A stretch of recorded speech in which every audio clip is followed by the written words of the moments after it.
I tell you what, looking at the guys up front here, having to put on ties when you're on a school day, that's a hard thing to do, and all you lovely young ladies. You're not hot, are you?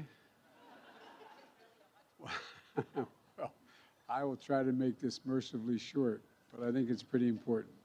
Thank you, Alana, for the introduction, for all the work you did on behalf of Bristol Bay and all of you here.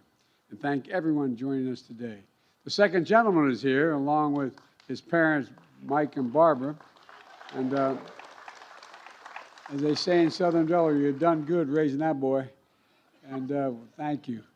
And Deb Holland, who is the Secretary of Interior, true champion of conservation.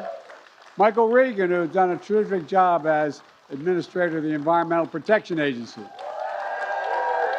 And just this morning, he announced a new proposal to cut carbon pollution from coal and gas-fired power plants. This announcement kicks off a public commitment to engage with labor and industry and environmentalists and other experts to make sure we make a major step forward in the climate crisis, protecting public health. We're also joined by tribal leaders and conservation advocates and representatives of the business community who worked together for decades to achieve something momentous for the people of Alaska, for all Americans, the protection of Bristol Bay.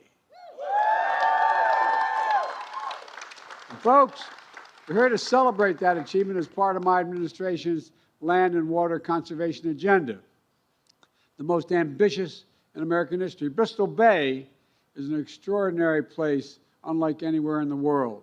6 rivers meet there, traveling through 40,000 miles of tundra, wetlands, and lakes, collecting fresh water and sediment along the way from some of the most pristine land on the entire planet. And that's not hyperbole.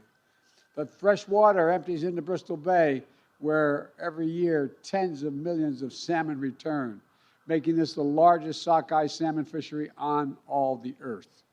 Folks, even this age of climate change, the fish runs at Bristol Bay are breaking records. It's a marvel. And, oh, it really is when you think about it. At least I was worried about this 10 years ago. Alaska Native people have rallied and relied on this fishery for millennia. Today, Bristol Bay supplies nearly half of the world's wild sockeye salmon, and it supports 15,000 jobs, American jobs in fishing, processing, and tourism. The economic value is estimated to be $2.2 billion. This amazing thing about resources like this, if you take care of it, it can go on forever, but it's impossible to put an economic price on that.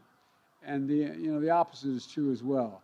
Once a resource like this is harmed or destroyed, it may be impossible to bring it back again. That's why decades ago, when mining companies made plans to create one of the largest open-pit gold and copper mines in North America, right near the headwaters of Bristol Bay, folks were alarmed, including me. That mine, would have destroyed 100 miles of streams and nearly 3,000 acres of wetlands and open water that are critical to the salmon breeding. And it would have created billions of tons of toxic and dangerous waste. All that waste would have been stored behind a massive dam in perpetuity, forever. But Bristol Bay is a region prone to earthquakes, which could destroy that dam. It gets tremendous amounts of rain and snow, which would cause toxic waste to pour over the sides of the dam. And if the dam failed, the waste would be poured into the headwaters of Bristol Bay, and that would be a true calamity. Other mines like this in other parts of America, which are built in much drier climates, where consequences of an engineering failure would not have been as severe, but not in Bristol Bay. So it was critical to determine whether this mine could be safely built in a way that guaranteed Bristol Bay would not be harmed. As the years went by, engineers and scientists worked on the problem, and it became clear that there was no way to do this safely. And the tribal leaders, commercial fishermen, hunters, anglers, environmental advocates worked together to protect this ecosystem. Ultimately, the matter went to the federal government. As a candidate for president, I promised you I would listen to the scientists and concluded a rigorous, fact-based review of all of it. And to the tribal leaders whose firsthand knowledge had been gathered over generations and to the fishermen whose livelihood depended on the bay. And that's exactly what I did. In the end, we used our authority under the Clean Water Act to ban the disposal of mine waste in Bristol Bay watershed, period. That means the mine will not be built. And for many of you, this has been the fight of your lifetime. I'm sure along the way you were told this mine was inevitable, that you should just accept it, that you should give up, but you didn't. And thanks to the priceless resource that is protected for future generations, depends on and is required and is a consequence of all of you. To everyone who had a role in saving Bristol Bay, thank you, thank you, thank you, thank you. Folks, Bristol Bay is an example of my administration's commitment to conservation. In my first week in office, I issued an executive order establishing the first ever national conservation goal. I called it America the Beautiful, and it's a nationwide campaign to protect and conserve by 2030 at least 30% of the lands and waters that support and sustain this nation. We're making strong progress toward that goal. In fact, in just my first year in office, I protected more lands and waters than any president since John F. Kennedy. I signed the bipartisan infrastructure law and the Inflation Reduction Act. It's the largest investments in climate and environmental justice and conservation ever, anywhere, period. And look, it wouldn't happen without you. Over the past 2 years, these investments help protect our iconic outdoor spaces, preserve historic sites, and make our nation more resilient to the devastating impacts of climate change. In Alaska, we protected more than 9 million acres of the Tongass National Forest, the largest temperate rainforest in the world. I visited it. It's incredible. We restored protections and status that previous administrations rolled back for 3 national monuments: Bears Ears, Grand Staircase Escalante, Northeast Canyon, and the Seamount Marine National Monument. And by the way, I remember a little girl came up to me at a function here, and she had drawn this bear with multiple bears. She said, "Can you take care of the Bears Ears?" And I looked at her, I'm thinking, honey, she said, "You know the Bears Ears." I said, "Oh, you mean the park?" She said, "Yeah, they're going to take away the Bears Ears. You got to protect it." Well, it shows us every generation, man. Last year, I used my authority under the Antiquities Act to add Camp Hale Continental Divide in Colorado to the list of national monuments. And it's magnificent. And 2 months ago, I added 2 more. Spirit Mountain in Nevada, which ties together one of the longest and largest contiguous wildlife corridors in the United States, and sacred lands that are central to the creation story of so many tribes who've been there since time immemorial.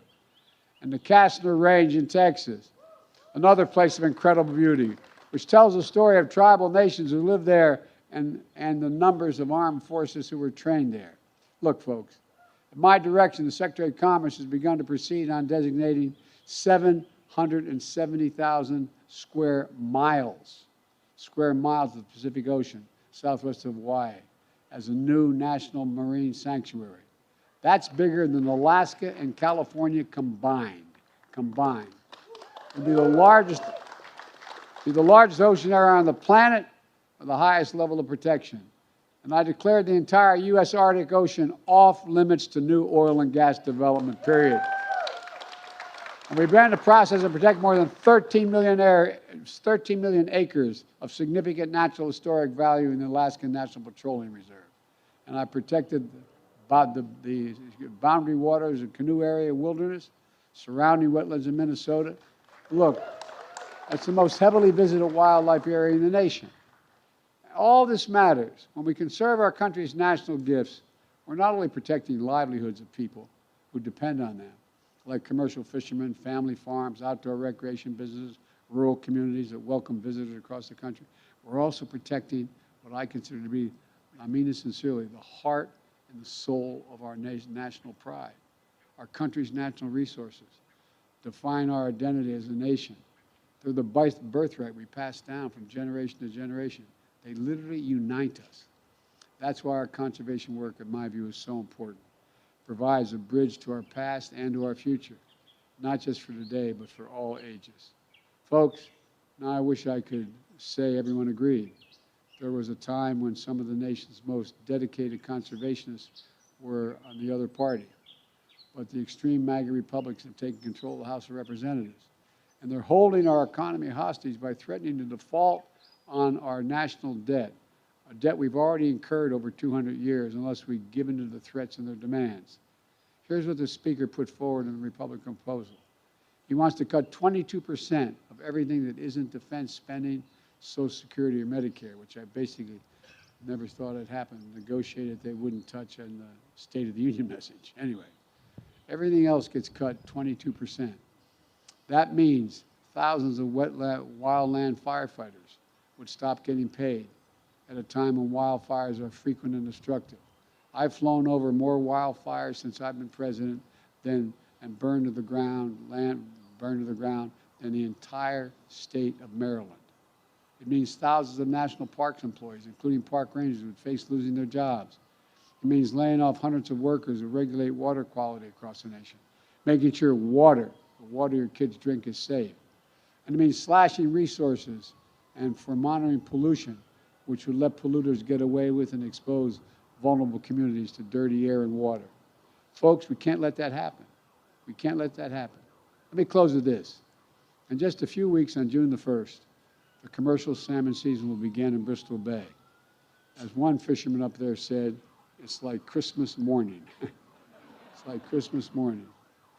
They'll head out on the water at dawn, cast their nets, and fish the most abundant wild salmon on the planet, just like fishermen have done for generations, just like they will do for generations to come, thanks to all of you. I share with all of you an enduring reverence for the power and the promise of this country's extraordinary natural wonders. So let's keep it going. Let's keep the faith. Every time I walk out of my grandpa's house, he'd yell, Joey, keep the faith. And my grandmother, no, Joey, spread it. Let's spread the faith. We're the United States of America. There's nothing beyond our capacity if we work together. Nothing. So God bless you all, and may God protect our troops. Thank you, thank you, thank you.